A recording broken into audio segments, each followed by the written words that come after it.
இண்டஸ்ட்ரியலில் ammonia உற்பத்தி செய்யப்படுது. அமோனியாவை industrial ரீதியாக உற்பத்தி செய்கிறேன்னு சொன்னால் ஏன்னு சொல்லி எங்களுக்கு ரீசன் தெரிஞ்சுக்கணும்.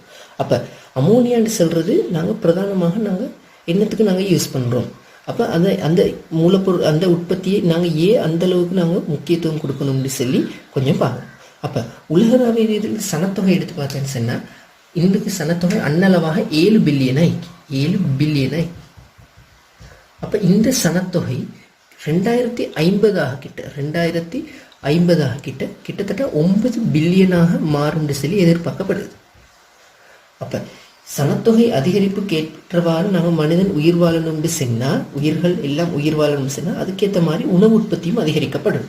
அப்போ சனத்தொகை அதிகரிப்புக்கு ஏற்ப உணவு உற்பத்தியை அதிகரிக்கணும்.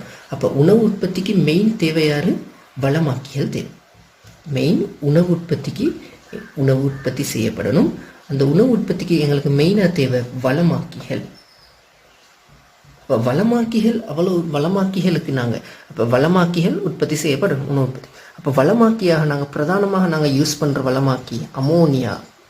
அப்போ எல்லா பிரதானமான வளமாக்கிகள்லையும் அமோனியா ஒரு மூலப்பொருளாக காணப்படுது. ஆகவே தான் உலகத்தில் பிரதானமாக உற்பத்தி செய்யப்படுற ஒரு பொருளாக இப்போ அமோனியா மாறும். அப்போ இந்த அமோனியாவில் அப்போ நாங்கள் உலகத்தில் உற்பத்தியாக்கப்படுற அமோனியாவில் பெரும்பாலான அமோனியா வளமாக்கி உற்பத்திக்கு தான் பயன்படுத்தப்படுது. எக்ஸாம்பிள் எடுத்தேன்னு சொன்னால் கிட்டத்தட்ட 100% அமோனியா உற்பத்தி ஆகுதுன்னு சொன்னால் அந்த 100% அமோனியா உற்பத்தி ஆகும். அந்த 100%ல் 83% அமோனியா வளமாக்கி உற்பத்திக்கு தான் பயன்படுத்தப்படுது. அதுலேயும் இந்த 83% அமோனியா வளமாக்கி உற்பத்தியிலையும் 80% அமோனியா உற்பத்தி செய்யப்படுது யூரியா வளமாக்கி உற்பத்திக்கு. அப்போ எங்களுக்கு தெரியும். அப்போ பிரதானமாக வளமாக்கியாக யூரியா காணப்படுது. அப்போ எங்களுக்கு தெரியணும் அமோனியாவை நாங்கள் எப்படி உற்பத்தி செய்யக்கூடாது. அப்போ இந்த உற்பத்திக்கு எங்களுக்கு என்ன மூலப்பொருள் தேவைன்னு சொல்லி விஷயம் எங்களுக்கு தெரிஞ்சுக்கணும். அப்போ அமோனியா உற்பத்தி எடுத்தேன்னு சொன்னால் சிம்பிளான தாக்கம் வந்து N2 case plus 3 H2 case சமநிலை தாக்கம் 2 NH3 கேஸ். இதுதான் அமோனியாவோட தாக்கம். இந்த தாக்கம் ΔH மைனஸ் ஆகிக்கும். அது எங்களுக்கு தெரிஞ்சுக்கும். அப்போ இந்த தாக்கம் எடுத்தாச்சுன்னா இந்த தாக்கத்துக்கு அப்போ N2 கேஸும் H2 கேஸும் மட்டும்தான் எங்களுக்கு மூலப்பொருளாக தேவை. அப்போ N2 கேஸ் எடுத்தாச்சுன்னா வழியில் 78% அன்னளவாக வழியில் 78% N2 கேஸ் காணப்படுது. அப்போ எங்களுக்கு டிரெக்டாக வழியில் இருக்கிற N2 கேஸை பாவிச்ச இயலுமா? அப்போ N2 கேஸை நாங்கள் எங்களுக்கு டிரெக்டாக பாவிக்க இயலும். அப்போ நாங்கள் என்ன செய்யணும்னு சொன்னால் இந்த N2 கேஸை பகுதிப்பட திரவ வழியை அதாவது வழியை திரவமாக ஒடுக்கி அதை பகுதிப்பட காய்ச்சி வடிப்பின் ஊடாக N2 கேஸை நாங்கள் பிரிச்செடுக்கணும். அடுத்தது நாங்கள் H2 கேஸை நாங்கள் எப்படி பிரிச்செடுக்கிறோம் இந்த 2 முறையும் எங்களுக்கு தெரியும். அதுக்கு பிறகு இந்த 2 N2 கேஸையும் H2 கேஸையும் வச்சுக்கொண்டு டிரெக்டாக இந்த தாக்கம் நடைபெறுமா? அதை தாக்கத்தை நடைபெறுறதுக்கு நாங்கள் என்ன நிபந்தனைகள் கொடுக்கணும். அந்த நிபந்தனைகள்னால இந்த தாக்கத்தில் என்ன மாற்றம் வருது. அதுக்கு பிறகு எங்களுக்கு தெரியணும் உருவாக்கின NH3 நாங்கள் எப்படி பிரிச்செடுக்கிறோம். அப்போ அதுக்கு பிறகு எங்களுக்கு தெரியணும் இந்த NH3 பிரித்தெடுக்கப்பட்ட NH3 நாங்கள் எப்படி பயன்படுத்துகிறோம். இந்த ப்ரொசீஜர் இந்த ஓர்டருக்கு தான் எங்களுக்கு தெரிஞ்சுக்கணும். அதாவது ஃபர்ஸ்ட்டுக்கு மூலப்பொருள் யாருன்னு தெரியணும், மூலப்பொருள் நாங்கள் எப்படி எடுக்கிறேன்னு தெரியணும். அதுக்கப்புறம் NH3 மூலப்பொருட்களை வச்சுக்கொண்டு விளைபொருட்கள் எப்படி உருவாக்குறேன்னு சொல்லி அந்த நிபந்தனைகள் தெரியணும். அந்த நிபந்தனைகள்லேருந்து விளைபொருட்களை நாங்கள் எப்படி பிரிச்செடுக்கிறன்ற விஷயம் எங்களுக்கு தெரியும். அப்போ இந்த 3 வந்து எங்களுக்கு அமோனியா உற்பத்தி சம்மந்தமாக தெரியும். அப்போ N2 கேஸையும் H2 கேஸையும் நாங்கள் குறிப்பிட்ட நிபந்தனைகள் கொடுத்து NH3 கேஸ் உருவாக்குற இந்த செயல்முறைக்கு தான் நாங்கள் சொல்கிறேன் ஏபர் முறைன்னு சரி. ஆகவே ஏபர் முறை அமோனியா உற்பத்தி பிரதானமாக உலகத்தில் அமோனியா பிரதானமாக உற்பத்தி செய்யப்படுற முறையாக ஏபர் முறை காணப்படுது. அப்போ நாங்கள் இப்போ பார்ப்போம் ஏபர் முறை எப்படி உற்பத்தி செய்யப்படுறதுன்னு சரி. உற்பத்தி செய்யப்படணும்னு சொன்னால் எங்களுக்கு மெயினாக தேவை மூலப்பொருட்கள். அப்போ ஃபர்ஸ்ட் ஸ்டெப்பில் நாங்கள் பார்ப்போம் மூலப்பொருட்களை எப்படி பிரித்து எடுக்கிறேன்னு சரி. மூலப்பொருட்கள் எடுத்தேன்னு சொன்னால் அப்போ நான் ஆல்ரெடி செஞ்சேன். N2 கேஸ் எடுத்தேன்னு சொன்னால் இந்த N2 கேஸை திரவ வழியை பகுதிப்பட காய்ச்சி வடிப்பின் உண்டாக அதாவது திரவ வழியை பகுதிப்பட காய்ச்சி வடிப்பினூடாக பிரித்தெடுக்கப்படுது. அப்போ N2 கேஸை நாங்கள் பிரித்து எடுத்துட்டோம். அடுத்து எங்களுக்கு தேவை இந்த H2 கேஸை நாங்கள் எப்படி எடுக்கிறேன்னு சரி. H2 கேஸ்ன்னு சொல்கிறது ஹைட்ரஜன் எடுத்தேன்னு சொன்னால் ஹைட்ரஜன் நாங்கள் எப்படி பிரிச்சோம் பிரதானமாக 2 முறையில் எங்களுக்கு ஹைட்ரஜன் எடுத்துக்கொள்ளணும். அப்போ ஹேபர் முறை அமோனியா உற்பத்திக்கு 2 முறையில் H2 கேஸ் பெறப்படுது. அப்போ ஒன்றாவது முறை தான் அதாவது நாங்கள் இயற்கை வாயு CH4 கேஸை வச்சுக்கொண்டு N2 கேஸை பிரிச்செடுக்கிறோம். அடுத்தது இருக்கிற நெஃப்தா அதாவது C6H14 C6H14 நெஃப்தாவிலிருந்து பிரிச்செடுக்கிறது. அப்போ பிரதானமாக 60% அமோனியா 60% N2 அமோனியா உற்பத்திக்கு 60% H2 கேஸ் ஆனது CH4 மூலமாகத்தான் பிரிச்செடுக்கப்படுது. அப்போ பிரதானமாக நாங்கள் H2 கேஸ் எடுக்கிறதுக்கு நாங்கள் யூஸ் பண்ணுறது வந்து CH4 மெத்தேன் கேஸ். அப்போ உயிர்வாயு ஏன் நாங்கள் CH4 கேஸ் யூஸ் பண்ணுறோன்னு சொன்னால் இயற்கையில் நிலக்கீழ் படிவுகளாக அதிக அளவில் CH4 கேஸ் காணப்படுது. அப்போ CH4 கேஸ்லேருந்து பிரிச்செடுக்கிற முறைக்கு நாங்கள் சொல்கிறோம் SMR முறைன்னு சொல்லுவோம். CH4லேருந்து H2 கேஸை பிரிச்செடுக்கிற முறைக்கு நாங்கள் சொல்கிறோம் ஸ்டீம் மெத்தேன் ரீஃபார்மிங்னு சொல்லி. அப்போ இந்த மெத்தடில் 3 தாக்கங்கள் இருக்குது. இந்த 3 தாக்கங்களும் எப்படி இந்த என்னென்ன நிபந்தனைகள் நடக்குதுன்னு சொல்லி தெரிஞ்சுக்கணும். அடுத்து நெஃப்தாவிலேருந்து எப்படி நாங்கள் H2 கேஸை பிரிச்செடுக்கணும். இந்த தாக்கமும் இந்த 3 தாக்கமும் தான் நிபந்தனைகளும் எங்களுக்கு தெரிஞ்சுக்கணும். இப்போ CH4 கேஸ்லேருந்து நாங்கள் எப்படி H2 கேஸை பிரிச்செடுக்கிட்ட H2 கேஸ் அதாவது CH4ல அதாவது நிலக்கீழ் படிவுகளில் அதிக அளவு H2S காணப்படும்.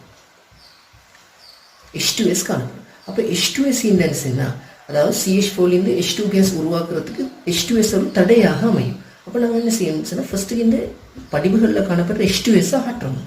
அப்போ அகற்றத்துக்கு நாங்கள் யூஸ் பண்ணுற Zn ஆக்சைடை நாங்கள் யூஸ் பண்ணுறோம். அப்போ Zn oxide plus H2S ZnS ஆகவும் ப்ளஸ் H2O ஆகவும் மாற்றப்படும். அப்போ இங்கே ZnS சொலிடாக மாற்றப்படுதுனோட ZnS அகற்றப்படுது, H2O உருவாகப்படுது. அப்போ ஃபர்ஸ்ட்டுக்கு நாங்கள் H2 கேஸை பிரிச்செடுக்கிற செயல்முறைக்கு போகிறதுக்கு முந்தி அந்த நிலக்கீழ் படிவுகளில் காணப்படுற உயிர்வாயுவில் இருக்கிற H2S கேஸை Zn ஆக்சைடை பயன்படுத்தி நாங்கள் அகற்றணும். இதிலிருந்து அதாவது H2 கேஸை நாங்கள் பிரிச்செடுக்கிட்ட 3 தாக்கம் எங்களுக்கு முக்கியமாக தெரிஞ்சுக்கணும். அப்போ இந்த 3 தாக்கம் எடுத்தேன்னு சொன்னால் ஒன்றாவது CH4 கேஸ் ஆனது H2Oவால் CO கேஸாகவும் H2 கேஸாகவும் மாற்றப்படுது. இந்த தாக்கம் எடுத்தேன்னு சொன்னால் இந்த தாக்கம் டெல்டா H வந்து ப்ளஸ்ஸாக இருக்கும். இந்த தாக்கத்தில் டெல்டா H வந்து ப்ளஸ்ஸாக இருக்கும். இந்த தாக்கத்தில் டெல்டா S எடுத்தேன்னு சொன்னால் டெல்டா எஸ்ஸும் ப்ளஸ். ஆகவே எங்களுக்கு தெரியும் டெல்டா ஹெச்சும் ப்ளஸ் டெல்டா எஸ்ஸும் ப்ளஸ்ன்னு சொன்னால் இந்த தாக்கம் டெல்டா G சமன் delta H minus T into delta S எடுத்தேன்னு சொன்னால் இந்த தாக்கம் இதுவும் ப்ளஸ் இதுவும் ப்ளஸ். ஆகவே இந்த தாக்கம் உயர் வெப்பநிலையில தான் T இன்ட்டு டெல்டா எஸ்ன்ற பெருக்கம் மைனஸ் ஆகிட்ட தான் டெல்டா G மைனஸ் ஆகும். ஆகவே இந்த தாக்கம் உயர் வெப்பநிலையில் நடைபெறும். இங்கு நாங்கள் பயன்படுத்தப்பட்ட உயர் வெப்பநிலையாக கிட்டத்தட்ட 700 தொடக்கம் 800 பாகை C பயன்படுத்தப்படும். இப்போ அடுத்தது நாங்கள் இந்த தொடர்ச்சியாக இந்த CO கேஸ் கொண்ட தொகுதிக்கு தொடர்ச்சியாக நாங்கள் H2O கேஸ் நீராவியை நாங்கள் செலுத்தும் போது மறுபடியும் தொடர்ச்சியாக CO2 கேஸும் H2 கேஸும் உருவாக்கப்படுது. இந்த தாக்கம் எடுத்தேன்னு இந்த தாக்கம் டெல்டா H வந்து மைனஸ் ஆகி அப்போ இந்த தாக்கம் டெல்டா H மைனஸ் அப்போ தொகுதி குளிர்த்தப்படுது. அப்போ H2O கேஸை நாங்கள் தொகுதிக்குள்ளுக்கு செலுத்திக்கிட்ட தொகுதி குளிர்த்தப்படுறதுனால இந்த தாக்கம் நடைபெறுது. இந்த தாக்கம் நடைபெறுவதன் விளைவாக சக்தி வெளிவிடப்படுது. இந்த சக்தி வெளிவிடப்பட்ட வெளிவிடப்படுற இந்த சக்தி மீண்டும் முதலாம் தாக்கத்தை நடைபெற செய்யும். அப்போ 3ஆம் தாக்கம் எடுத்தேன்னு சொன்னால் 3ஆம் தாக்கம் வந்து மிகச் சொற்பளவுதான் நடைபெறும். அதாவது 3ஆம் தாக்கம் சொல்லிக்கிட்ட பாருங்க 3ஆம் தாக்கத்தை delta H plus delta S எடுத்தோன்னா டெல்டா எஸ்ஸும் ப்ளஸ்ஸாக தான் நீங்கள் பாருங்கள் தாக்கிகளோட வாய்க்களோட பீசமான மூல எண்ணிக்கை விட விளைவுகளோட வாய்க்களோட பீசமான மூல எண்ணிக்கை அதிகம். அப்போ டெல்டா எஸ்ஸும் ப்ளஸ்ன்னு சொன்னால் இந்த தாக்கம் கிட்டத்தட்ட 1000 தொடக்கம் 1800 பாகைசியில் தான் நடைபெறும். 1000 பாகைசிக்கு மேற்பட்ட வெப்பநிலைகளில் தான் நடைபெறும். அப்போ இந்த தாக்கம் எடுத்தான்னு சொன்னால் பாருங்கள் 3ஆம் தாக்கம் நடைபெறதுக்கான பாசிபிலிட்டி மிச்சம் குறையும். ஏன் ரீசன் சொன்னால் 1ஆம் தாக்கம் 700 தொடக்கம் 800 பாகைசியில் நடந்ததுக்கு பிறகு மீண்டும் கலவை குளிர்த்தப்பட்டு வெளியிடப்படுற அதே வெப்பம் வெளியிடப்படுறதுனால 1ஆம் தாக்கம் தான் நடைபெறும். 3ஆம் தாக்கம் நடைபெறுவதற்குரிய பாசிபிலிட்டி நல்லா குறையுது. அப்போ இந்த முறை மூலம் H2 கேஸை உற்பத்தி செய்கிற இந்த முறைக்கிட்ட நாங்கள் சொல்கிறோம் SMR முறைன்னு சொல்லி, அதாவது ஸ்டீம் மெத்தேன் ரீஃபார்மிங் சொல்லி. அப்போ இந்த 3 தாக்கங்கள் தெரிஞ்சுக்கணும். 3 தாக்கத்தில் 1ஆம் தாக்கமும் 2ஆம் தாக்கமும் எங்களுக்கு முக்கியமாக டெல்டா H வச்சுக்கொண்டு எங்களுக்கு விளக்கம் சொல்கிறதுக்கும் தெரிஞ்சுக்கணும். நாங்கள் H2 கேஸை பிரிச்செடுக்கிற 2வது மெத்தட் தான், அதாவது நான் சொன்னேன் நெஃப்தா C6H14 பிரிச்செடுக்கிறேன் சரி. அதாவது பொதுவாக அமெரிக்காவில் ஐக்கிய அரபு ராச்சியத்திலையும் அமெரிக்காலையும் பிரதானமாக நாங்கள் இந்த நெஃப்தாலேருந்து H2 கேஸை பிரிச்சிருக்கோம். அப்போ நெஃப்தா எடுத்தேன்னு சொன்னால் நெஃப்தா நீராவியோட தாக்கம் வந்து 6 CO gas plus H2 gas உருவாக்கப்படுது. அதே மாதிரி உருவாக்கப்பட்ட CO கேஸ் தொடர்ச்சியாக H2O கேஸோட தாக்கம் அடைஞ்சு, அதாவது H2O கேஸோட தாக்கம் அடைஞ்சு H2 கேஸை தோற்றுச்சு. அப்போ எங்களுக்கு தெரியும் இப்போ N2 கேஸை எப்படி பிரிச்செடுக்கிறேன், H2 கேஸை எப்படி பிரிச்செடுக்கிறேன்னு சரி. அப்போ இந்த N2 கேஸும் எங்களுக்கு இப்போ H2 கேஸும் இல்லை. அப்போ இந்த மூலப்பொருட்களை வச்சுக்கொண்டு நாங்கள் எப்படி NH3 கேஸை உற்பத்தி செய்கிறோம். அப்போ நாங்கள் எங்களுக்கு N2 கேஸை எடுக்கிறதுக்கு நான் சொன்னேன், அதாவது திரவ வழியை பகுதிப்பட்ட காட்சி வடிப்பதன் மூலம் N2 கேஸ் பிரிச்செடுக்கப்படுது. H2 கேஸ் எடுத்தேன்னு சொன்னால் அதாவது இயற்கை வாயுவிலிருந்தும் நெஃப்தாவிலிருந்து பிரித்தெடுக்கப்படுது. அதில் இயற்கை வாயுவிலிருந்து பிரதானமாக H2 கேஸ் பிரிச்செடுக்கப்படுது. அந்த முறைக்கு நாங்கள் சொல்கிறோம் SMR முறைன்னு சொல்லி அந்த முறைக்குரிய தாக்கங்களையும் நாங்கள் பார்த்திக்கிறோம். இப்போ நாங்கள் உற்பத்தி செஞ்ச N2 கேஸையும், அதாவது நாங்கள் உற்பத்தி செஞ்ச N2 கேஸையும் 3 H2 கேஸ் தாக்கம் அடைஞ்சு 2 NH3 கேஸ். இந்த தாக்கம் எடுத்தேன்னு சாதாரண பொது அமுக்க நிபந்தனைகளில் நடைபெறாது. ஏன் நடைபெறாதுன்னு சொன்னால் இந்த தாக்கத்தில் ஏவச்சக்தி நல்லாவே கூட. ஆகவே இந்த தாக்கம் சாதாரண நிபந்தனைகளில் நடைபெறாது. இந்த தாக்கத்துக்குரிய டெல்டா H எடுத்தேன்னு சொன்னால் இந்த தாக்கத்துக்குரிய டெல்டா H மைனஸ் ஆகிடும். டெல்டா S எடுத்தேன்னு சொன்னால் தாக்கம் பாருங்க, தாக்கிகளோட வாயுக்களோட மூலணிக்கை கூடைக்கு விளைவுகளோட வாயுக்களோட மூலணிக்கை குறைஞ்சி. ஆகவே இந்த தாக்கத்தோட என்ட்ரோஃபி மாற்றமும் குறைஞ்சிக்கும். ஆகவே டெல்டா S மைனஸ் ஆகிக்கும். அப்போ இந்த தாக்கம் எடுத்தேன்னு சொன்னால் இந்த தாக்கத்தோட டெல்டா G சமன் delta H minus T into delta S எடுத்தேன்னு சொன்னால் டெல்டா Sம் மைனஸ் டெல்டா Hம் மைனஸ். ஆகவே இந்த தாக்கம் தாழ் வெப்பநிலையில தான் சுயமாக நடைபெறும். அதாவது தாழ் வெப்பநிலையில தான் இந்த தாக்கம், தாழ் வெப்பநிலையில தான் இந்த தாக்கத்துக்குரிய டெல்டா G மைனஸாக இருக்கும். ஆகவே இந்த தாக்கம் எடுத்தேன்னு சொன்னால் நாங்கள் இந்த தாக்கத்திற்கு நாங்கள் சாதாரண நிபந்தனைகள் நடைபெறாதுன்னு சொன்னேன். அப்போ என்னென்ன நிபந்தனைகளை கொடுத்தா இந்த தாக்கம் நடைபெறும்னு சொல்லி எங்களுக்கு தெரிஞ்சுக்கணும். அப்போ நாங்கள் இந்த தாக்கத்தை நடைபெற வச்சோம்னு சொன்னால் எங்களுக்கு நாங்கள் வெப்பநிலை, அதாவது வெப்பநிலையாக நாங்கள் 450 தொடக்கம் 500 பாகை C கொடுக்கணும். 450 தொடக்கம் 500 பாகை C வெப்பநிலை கொடுத்தா தான் இந்த தாக்கம் நடைபெறும். அடுத்து நாங்கள் அமுக்கத்தை எடுத்தேன்னு சொன்னால் அமுக்கமாக நாங்கள் 250 தொடக்கம் அன்னளவா 400 ATM கொடுக்கணும். 250 தொடக்கம் 400 ATM அமுக்கம் கொடுக்கணும். அடுத்து நாங்கள் இங்கே ஊக்கியாக நாங்கள் இங்கே பயன்படுத்தப்படுற FE பயன்படுத்தப்படும். தூண்டியாக Al2O3 K2O அல்லது Al2O3 நாங்கள் பயன்படுத்துவோம். அப்போ இந்த நிபந்தனைகளை கொடுத்தா தான் இந்த தாக்கம் நடைபெறும். அப்போ இந்த தாக்கம் நடைபெறுவதன் ஊடாக NH3 கேஸ் உற்பத்தியாக்கப்படுது. அப்போ எங்களுக்கு N2 கேஸ் வழியில் அதிக அளவில் காணப்படுது. H2 கேஸ் நாங்கள் பிரிச்சிருக்கோம். அப்போ வழியில் N2 கேஸ் அதிக அளவில் காணப்படுறதுன்னு சொல்லி எங்களுக்கு N2 கேஸை கூட யூஸ் பண்ணிடலாம். அப்போ H2 கேஸ் எங்களுக்கு அதிக அளவில் பயன்படுத்தப்படுறதுன்னு சொல்லி காணப்படுதுன்னு சொல்லி H2 கேஸை கூட பயன்படுத்தவும் இல்லை. அப்போ நாங்கள் இந்த தாக்கம் சிறப்பாக, அதாவது ஒரு குறிப்பிட்ட நிபந்தனைகள், இந்த நிபந்தனைகளை நாங்கள் கொடுத்துக்கிட்டு இந்த தாக்கம் சிறப்பாக நடைபெற்று இந்த விளைவு, அதாவது NH3 இந்த விளைவு தோன்றணும்னு சொன்னால் நாங்கள் N2 கேஸுக்கு NH2 கேஸ்ட விகிதத்தை நாங்கள் 1:3 சொல்லி சரியாக மெயின்டைன் பண்ணணும். நாங்கள் எங்களுக்கு N2 கேஸ் அதிக அளவில் காணப்படுறேன்னு சொல்லி N2 கேஸை நாங்கள் கூட எடுத்தேன்னு சொன்னால் என்ன நடக்கும்னு சொன்னால் நாங்கள் இங்கே ஊக்கி பயன்படுத்தப்படுறோம் FE. இந்த ஊக்கி மேற்பரப்பில் N2 கேஸ் அதிக அளவில் உறிஞ்ச பார்க்கும். அப்போ உறிஞ்சன்னு சொன்னால் அப்போ ஊக்கி மேற்பரப்பு ஃபுல்லாக இதுதான் ஊக்கின்னு சொன்னால் ஊக்கி மேற்பரப்பில் N2 கேஸ் அதிக அளவு உறிஞ்சப்பட்டேன்னு சொன்னால் H2 கேஸ் உறிஞ்சப்படுறதுக்கு இடமில்லை. அப்போ ஊக்கி மேற்பரப்பில் அதிக அளவு ஒரு குறுப்படைப்பட்ட போதிகை வீதம், அதாவது தாக்கமடைகிற வீதம் குறைவடையும். ஆகவே நாங்கள் N2 கேஸ்டையும் H2 கேஸ்டையும் ரேஷியோவை நாங்கள் சீராக நாங்கள் மெயின்டைன் பண்ணோம். இந்த தாக்கத்தை நாங்கள் எடுத்தேன் சார் நான் சொன்னேன் ஆரம்பத்தில் நான் சொன்ன தாக்கியில் ஊக்கியாக FE பயன்படுத்தப்படுதுன்னு சொல்லி. இந்த ஊக்கிய மெயின் தொழில் என்னன்னு சொன்னால் ஊக்கி இந்த சமநிலை நடைபெறதுக்கான நேர அளவை குறைச்சிது ஊக்கி. அப்போ ஊக்கி எடுத்தேன்னு சொன்னால் ஊக்கி நாங்கள் N2 கேஸையும் H2 கேஸையும் நாங்கள் சீராக, அதாவது N2 கேஸ் H2 கேஸ் பீசமான 1:3 சொல்லி பேணணும்னு சரி. அதாவது இதை விட N2 கேஸ் அதிக அளவில் காணப்படுறதுனால N2 கேஸை நாங்கள் அதிக அளவில் எடுத்தேன்னு சொன்னால் சமநிலை இலட்சத்திலையும் தத்துவப்படி முத்திசையில் நகர்ந்து NH3 கேஸ் உருவாகிற அளவு கூடும். ஆனால் நாங்கள் ஏதாவது ஒரு வாயு நாங்கள் கூட பயன்படுத்தினேன்னு சொன்னால் ஊக்கி மேற்பரப்பில் அந்த வாயு கூட புறத்துறிஞ்சப்படும். அப்போ கூட புறத்துறிஞ்சப்படுறதுனால மற்ற வாயு புறத்துறிஞ்சப்படுற அளவு குறைவடையும். அப்போ மற்ற வாயு புறத்துறிஞ்சப்படுற அளவு குறைவடைஞ்சுன்னு சொன்னால் NH3 உருவாகிற அளவு குறைவடைய பார்க்கும்.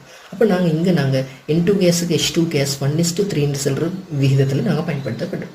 அடுத்து வெப்பநிலை எடுத்தேன்னு சொன்னால் இந்த தாக்கம் நான் சொன்னேன், இந்த தாக்கத்தில் டெல்டா ஜி வந்து தாழ் வெப்பநிலையில் தான் மைனஸ் ஆகும்னு சரி. அதாவது தாழ் வெப்பநிலையில் தான் இந்த தாக்கத்துக்குரிய டெல்டா ஜி மைனஸாக காணப்படும். அப்போ இங்கே நாங்கள் 450 தொடக்கம் 500 பாகைசி பயன்படுத்தப்படுறோம். கிட்டத்தட்ட 450 தொடக்கம் 500 பாகைசி பயன்படுத்தப்படும். அப்போ இந்த தாக்கத்துக்குரிய தாழ் வெப்பநிலையாக நாங்கள் 450 தொடக்கம் 50 பாகைசி பயன்படுத்தப்படும். அப்போ இதை விட தாழ் வெப்பநிலையை பயன்படுத்தப்பட்ட தாக்கம் சுயாதீனமாக நடைபெறும். ஆனால் தாக்க வீதம் குறைவடையும். வெப்பநிலை குறைச்சிக்கிட்ட வாயுக்கள் இயக்க சக்தி குறைவுனா தாக்க வீதம் குறைவடைய பார்க்கும். ஆகவே சிறப்பான ஒரு விளை, அதாவது வினைத்திறனான விளைவை எடுத்துக்கிறதுக்கு எங்களுக்கு பயன்படுத்தக்கூடிய வெப்பநிலையாக 450 தொடக்கம் 500 பாகைசியை நாங்கள் பயன்படுத்துகிறோம். அமுக்கம் எடுத்தேன்னு சொன்னால் இங்கே அமுக்கம், அதாவது அமுக்கம் எடுத்தேன்னு சொன்னால் நாங்கள் அமுக்கமாக 250 தொடக்கம் அன்னளவாக 400 ATM பயன்படுத்தப்படுறோம். அப்போ இந்த அமுக்கம்னு சொல்கிறது ஒரு உயர் அமுக்கம் தான். ஆனால் நாங்கள் இங்கே பாருங்கள், இதை விட உயர் அமுக்கம் யூஸ் பண்ணினேன்னு சொன்னால் இலட்சியலின் தத்துவப்படி அமுக்கத்தை அதிகரிக்கும் மூலமாக என்ன செய்யும், பீசமான மூலனிக்கு குறைவடைகிறது செய்ய சமநிலைனா. அப்போ தாக்க அமுக்கத்தை கூட்டினேன்னு சொன்னால் தாக்கம் முத்திசையில் நகர்ந்து உருவாகிற NH3 கேஸ் அளவு கூடும். அப்போ இதை விட அமுக்கத்தை நாங்கள் கூட்டணும்னு சொன்னால் அமுக்கத்தை கூட்டுறதுக்குரிய செலவு உண்டு, அந்த செலவும் அதிகம். அடுத்து அந்த உயர் அமுக்கத்தை தாங்கக்கூடிய அரண்கள் உருவாக்கணும். அப்போ அரண்கள் உருவாக்குறதுக்குரிய செலவும் அதிகம். அப்போ அரண்கள் அமுக்கத்தை அதிகரிச்சு நாங்கள் இதை விட அமுக்கத்தை அதிகரிச்சோன்னு சொன்னால் அரண்கள் பாதிப்படைகிறதுக்குரிய வாய்ப்பும் இருக்கு. ஆகவே நாங்கள் சிறப்பான விளைபொருளை இந்த அமுக்கத்தில் எங்களுக்கு மேக்சிமம் விளைவு கிடைச்சதுனால நாங்கள் உயர் அமுக்கமாக நாங்கள் 250 தொடக்கம் 400 ATM பயன்படுத்துகிறோம். அடுத்து நாங்கள் ஊக்கி தூண்டியாக Al2O3 K2O பயன்படுத்தப்பட்டோம். இப்போ எங்களுக்கு தெரியும் N2 கேஸ் மீக்கு H2 கேஸ் மீக்கு நிபந்தனைகள் மீக்கு. இந்த நிபந்தனைகளை கொடுத்தா அதாவது NH3 கேஸ் உற்பத்தி ஆகுது. அப்போ உருவாகிற இந்த NH3 கேஸ் நாங்கள் எப்படி பிரிச்செடுக்கிற எப்படின்னு சொல்லி பார்ப்போம். அப்போ இந்த தாக்கங்கள் நடைபெற்று கொண்டிருக்கிற கலவை எடுத்தேன்னு சொன்னால் அதாவது கிட்டத்தட்ட வெப்பநிலைக்கும் 450 தொடக்கம் 500 பாகைசி, அமுக்கம் 250 தொடக்கம் கிட்டத்தட்ட 400 ATM ஆகிக்கும். இந்த நிபந்தனைகளில் நாங்கள் கொடுக்கக்கிட்ட N2 கேஸும் H2 கேஸும் தாக்கம் அடைஞ்சு NH3 கேஸ் உருவாகிக்கும். அப்போ இந்த தாக்க கலவை, இந்த ஒட்டுமொத்த தாக்க கலவை நாங்கள் என்ன செய்கிறோன்னு சொன்னால் இன்னொரு அறைக்கு அனுப்புகிறோம். அதாவது உயர் அமுக்கத்தில் N2 கேஸையும் H2 கேஸையும் NH3 கேஸையும் கொண்ட தாக்க கலவையை நான் இன்னொரு அறைக்கு நான் அனுப்புகிறேன். இந்த அறையில் நான் திடீரென அமுக்கத்தை நாங்கள் குறைச்சிடுறேன்.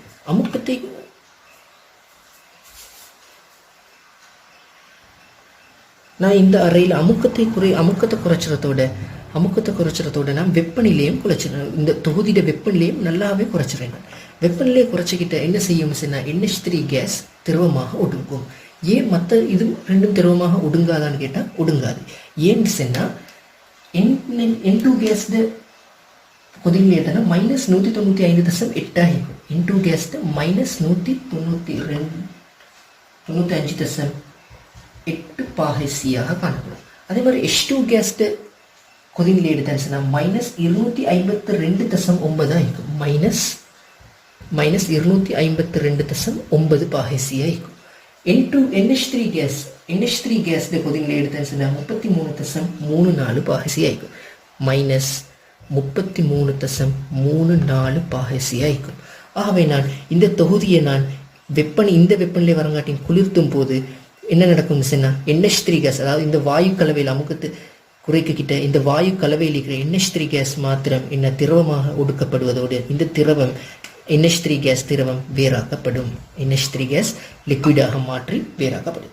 அப்போ எங்களுக்கு தெரிஞ்சுக்கணும், இந்த N2 கேஸும் H2 கேஸும் NH3 கேஸும் கொண்ட கலவை திடீரென இன்னொரு அறைக்கு நாங்கள் அனுப்பி இந்த அறையில் அமுக்கத்தை குறைச்சுவதன் மூலமாக வாயுக்களை குளிர்த்துறோம். வாயுக்களை குளிர்த்துக்கிட்ட NH3 கேஸ் என்ன செய்யும் சார், திரவமாக ஒடுக்கப்படக்கிட்ட N2 கேஸும் H2 கேஸும் N2 கேஸும் NgH2 கேஸும் மீண்டும் தொகுதியில் செலுத்தப்பட்டு மீண்டும் மீள் சுழற்சிக்கு பயன்படுத்தப்படுது.